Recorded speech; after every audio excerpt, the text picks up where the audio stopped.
Biz məsələn əsrin əvvəlindəki qadınlara baxırıq ki, nə qeyrətli qadınlarmış.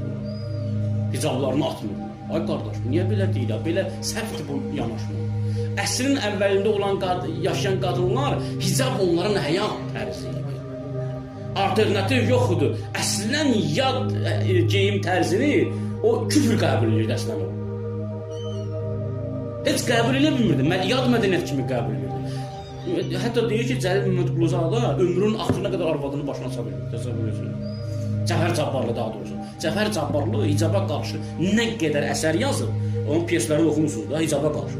Yəni cahil qadın, cahil müsəlman qadın. Hicabı başlayıb yəni dini orada dindarlığı vurmağa da. İndi yaxşı, düz cəhətlər də var, yanlış cəhətlər var. Orada bir sözüm yoxdur. Əsas məsələ ondan ibarətdir ki, Cəfər Cabbarlı deyirlər ki, ömrünün sonuna qədər öz həyat yoldaşının hicabını aça bilməyib.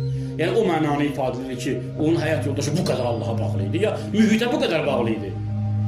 Əslən mühit bu onu elə bir ədəb kimi qəbul edirdi ki, olur bağlı libası.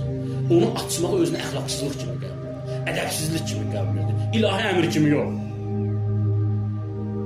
Yəni həmin dövrün insanlarını bir-bir əgər biz dinləyə bilsəydik, bu günümüzə gətirə bilsəydik, onlardan soruşa bilsəydik, ey qadınlar, siz bunları niyə görə edirsiniz? Deyək ki, mühitimiz bu, şəriətimiz bunu əmr edir. Nəinki mən Allahı sevirəm, belə edirəm. Yox, şəriət mənə bu cür deyir, mən də bu cür qəbul edirəm. Başqa bir metodum yoxdur. Bu İslamdır, ya imandır, qardaşlar. Bu İslamdır. Vallahi İslamdır. Ona görə də keçmiş ümmətləri biz təriflədiyimiz zaman da ehtiyatlı olmalıyıq. İndiki zamanın toplumlarını pislədiyimiz zaman da ehtiyatlı olmalıyıq. Axı, mühitlər, zaman, şərait, elmi, insanların gözü tamam başqa cür açılır. Bəlkə də indi olan bəzi şeylər o vaxtda olsaydı düz olardı.